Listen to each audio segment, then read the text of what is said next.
Dua orang bekerja sama keras setiap hari. Bangun pagi, berangkat kerja, pulang malam, melakukan hal yang sama berulang-ulang. Tapi anehnya, beberapa tahun kemudian, hidup mereka jadi sangat berbeda. Yang satu, hidupnya naik, punya kebebasan, punya waktu, punya pilihan. Yang satu lagi, tetap di tempat yang sama. Masih lelah, masih mengejar, masih merasa kurang. Pertanyaannya, kenapa bisa begitu? Apakah yang satu lebih pintar atau lebih beruntung? Belum tentu. Karena perbedaan terbesar bukan di kerja kerasnya, tapi di cara mereka berpikir. Orang biasa fokus mencari uang. Mereka percaya kalau mau hidup lebih baik, harus kerja lebih keras. Jadi mereka tambah jam kerja, tambah tenaga, tambah capek. Tapi ada satu masalah, waktu mereka terbatas. Dan saat waktu habis, penghasilan juga ikut berhenti. Inilah yang banyak orang tidak sadari. Mereka tidak benar-benar membangun sesuatu. Mereka hanya menukar waktu dengan uang. Hari demi hari, tahun demi tahun. Tanpa sadar, mereka terjebak di pola yang sama. Kerja, dibayar, habis. Kerja lagi, dibayar, habis lagi. Sementara itu, orang yang berpikir berbeda, melihat uang dengan cara yang berbeda. Mereka tidak hanya bekerja untuk uang, mereka membuat sistem.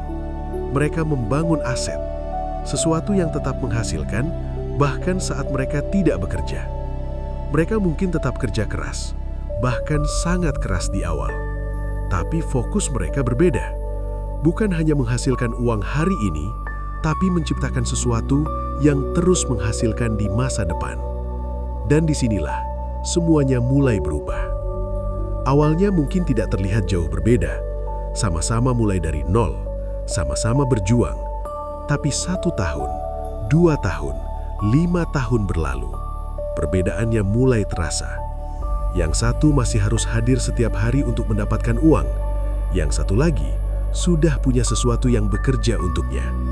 Dan semakin lama, jarak itu semakin jauh. Yang satu mulai punya waktu, bisa memilih mau kerja atau tidak. Yang satu lagi tidak punya pilihan, harus terus berjalan meskipun lelah. Dan bagian yang paling menyakitkan adalah, banyak orang baru menyadari ini saat semuanya sudah terlambat. Saat energi tidak lagi sama, saat waktu tidak lagi panjang, dan mereka mulai bertanya, kenapa dulu aku tidak mulai lebih cepat? Kenapa aku tidak berpikir berbeda dari awal? Padahal jawabannya sederhana, karena sejak awal, mereka tidak pernah diajarkan cara bermain yang berbeda. Mereka hanya diajarkan untuk bekerja keras, bukan untuk membangun sistem, bukan untuk menciptakan aset, bukan untuk membuat uang bekerja untuk mereka. Dan sekarang, kamu punya 2 pilihan. Tetap berjalan di jalur yang sama, atau mulai mengubah cara berpikirmu. Mulai melihat uang dengan cara yang berbeda. Mulai bertanya, bagaimana caranya aku tidak hanya bekerja untuk uang, tapi membuat uang bekerja untukku. Karena pada akhirnya, hidupmu tidak ditentukan oleh seberapa keras kamu bekerja, tapi oleh bagaimana kamu berpikir. Kalau kamu terus berpikir seperti kebanyakan orang, maka hidupmu akan seperti kebanyakan orang. Tapi kalau kamu berani berpikir berbeda dan mulai bertindak berbeda, maka masa depanmu juga akan berbeda. Dan mungkin itulah perbedaan sederhana yang mengubah segalanya.